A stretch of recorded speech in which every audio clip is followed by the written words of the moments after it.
Hi, I'm Amy White. This is my wonderful husband Basil. Hello. And we always be crafted. Today I'm going to show my good friend Bonnie how to hem a pair of pants without using a sewing machine. So let's get started. Now Bonnie, if Basil can do this, you can do this.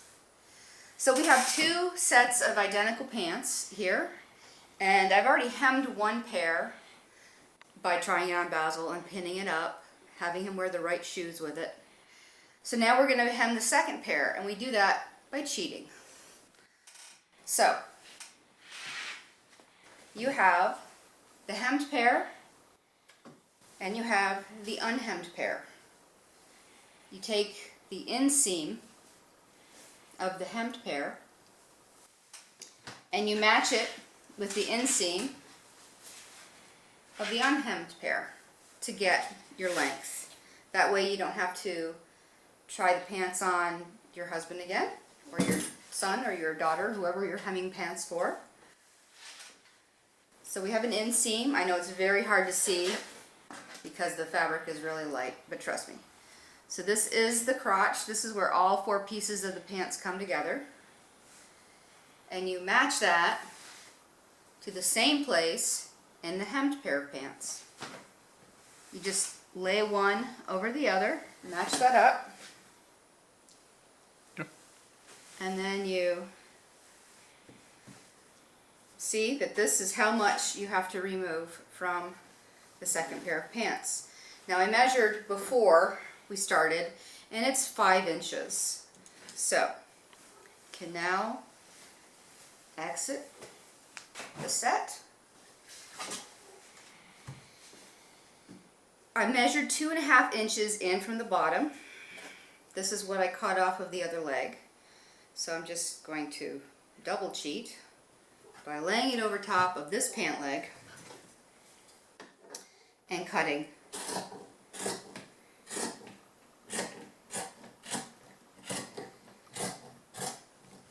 We had a total of 5 inches extra. We removed 2.5. Now we're going to turn this up 1 inch and then another inch. And I know you're saying, but wait, Amy, you said 2.5 inches. It always seems to get a little shorter when you're turning things up. So I leave a 1/2 inch and of ease, and it works out just fine. So here's your pant leg. Here's your measuring tape. I'm going to measure it 1 inch. Can you see this? Mm-hmm. Oh, we should have explained the Basil cam. Basil wanted to wear the Basil cam. Mm-hmm. Well, I wanted to see up close what I needed to learn to do so that I could watch it again and review it and get it right. So you get one lesson. So welcome to the Basil cam. So you're going to measure up 1 inch. You're going to do that all the way around, and because this is linen, you can do something called finger pressing. Linen is very easy to wrinkle, therefore it's also very easy to press. You don't even really need an iron to press linen. So I'm just going to eyeball 1 inch. That's the professional term, eyeball 1 inch.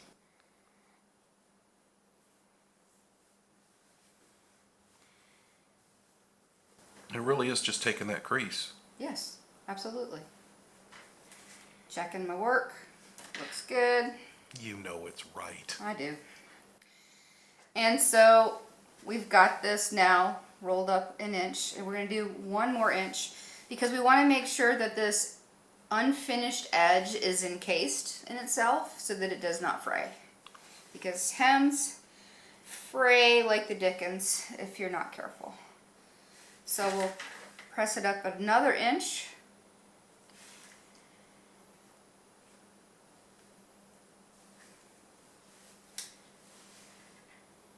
I think we need some interstitial music. Can you write some? Sure, I can. I can improv some, but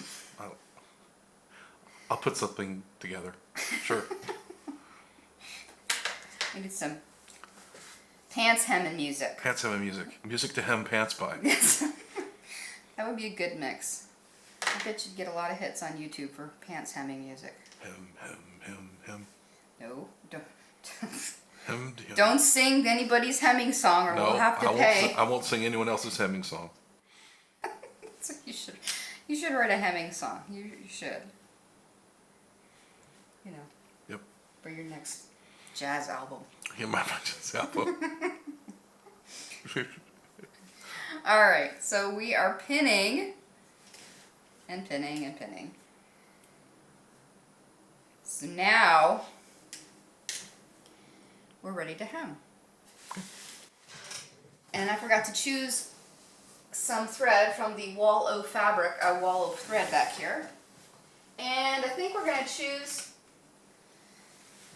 some very dark thread so you can see what we're doing on camera. And I will pick this out later and finish the hem. So, I know you know how to thread a needle, but I'm going to show you a trick if you haven't learned it already. So, if you don't have fabulous eyesight,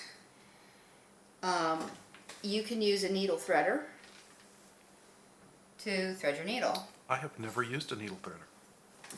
Well, I don't have my glasses on right now, and I cannot see the eye of this needle, but I can feel it with my finger. Can you feel the eye? Yeah, I feel it. Okay. So you just feel the eye of the needle, and you can take this thin wire loop and put it through. I'm doing this without my glasses, so this is proof that you really don't need anything extravagant if you... Son of a gun. There you go. I can't tell you how many sewing kits I've had that had that You have no idea thing what this in it. is. What is that? Is it, a guitar pick. It's Great. a turnip twaddler. So we're just gonna take about that much thread. Okay. You don't want to have too much thread because then it tangles in upon itself. And we're going to just tie a double knot. My mom knows how to do this like a pro. I do not. I do the old school way. Yeah. Probably a cumulative week of my life I would have saved if I had used the needle threader. Probably a week at this point. Okay, so we have a double knot. So I'm going to show you how to do the stitch, and then you're going to do the stitch. And you can't get this wrong. When we have thread that matches the fabric, it won't matter if you see the stitches on the other side because the thread will match the fabric, and nobody's going to go over to your pants hem with a magnifying glass and look to see. So I anchor my thread, I anchor my thread where there's like a double layer of fabric. I don't anchor it over here in the single layer, I anchor it in the double layer. And then from there, I'm just going to do a whip stitch.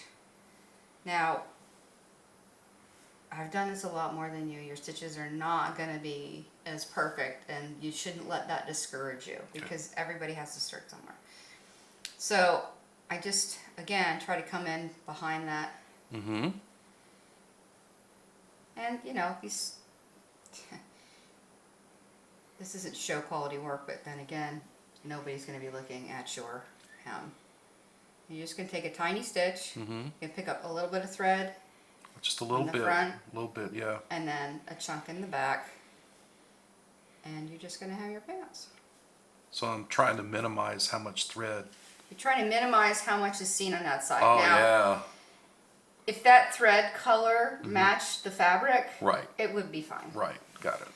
Now, I would caution you to not take stitches this big, because when you put your pants on, your socks will get caught in this, Okay. and then it will rip your hem out. So you kind of want to have the stitches small. So Okay. why don't you go ahead So and let me go for that. try it.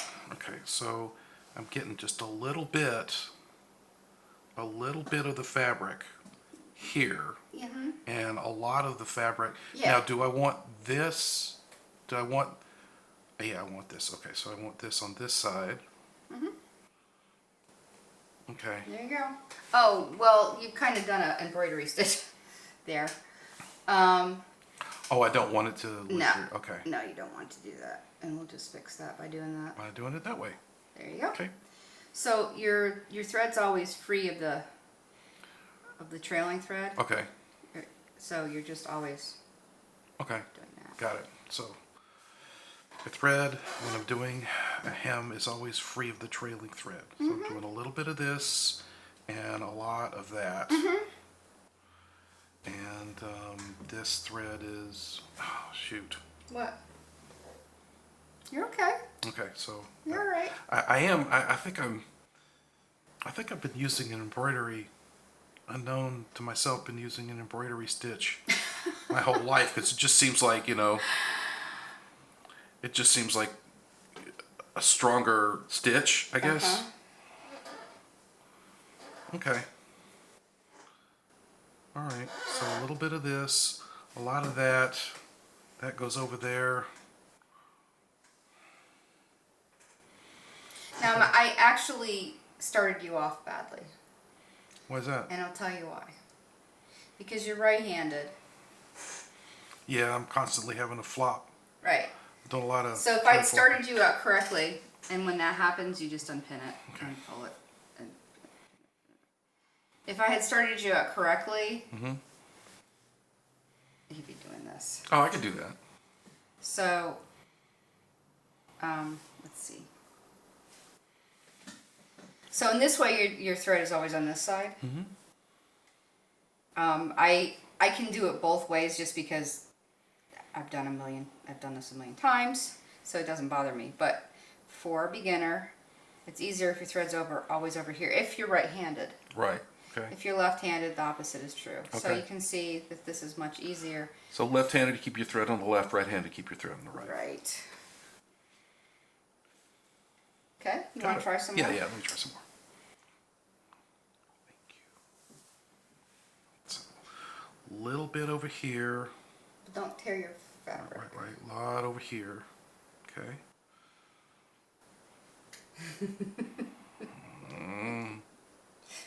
It happens. Okay, well, this is an opportunity for me to learn how This to is use an that opportunity for you. crazy thing there. Okay. So I got the wire through there. So put the end of the thread through So the now wire. I'm going to put the end of the thread through the wire. And then I pull this through there. Yeah. And what kind of eldritch wizardry is this? Oh my God. Oh my God. Little blessings, I'm telling you. Small blessings will get you through. Okay. So a little bit there, a Now, lot there. when your thread does this, make sure you pull that end out because you don't want to get it so that you're having a double thread. It's fine. Okay. No. Okay. All right. There you go, like this. Okay. So as you get better, your stitches will be less Frankenstein-like and more Yeah, less Frankenstitching. Betty Crocker. Let my whip stitch live. Live. All right. I think you have the principle. I think I do have the principle. Thank you. Okay. Thank you. So now I think today we're done. Cool. Well, I learned several things. I learned to do the whip stitch. I learned to keep my thread to the right, and I learned how to use that. Use this magical the holy tool. sepulcher of needle threading. So let me just show you how to finish off All right. the stitch. So usually you should wax your thread because it'll keep it from twisting. And so we won't have to. So here we're going to finish it off. You're not going to finish it off by shoving your thread through the front fabric. It'll put too much stress on it. Okay. So I finish by putting my thread through the back fabric. So just a tight little stitch there, and then you're 1, 2, and you're done. Nice. Outstanding. And if we were really finishing this stitch off and I wasn't going to unpick this, I would have done that twice, especially for a hem. Got it. All Okay. right? Great. So thanks for joining us. Thanks. And remember, Always be crafting.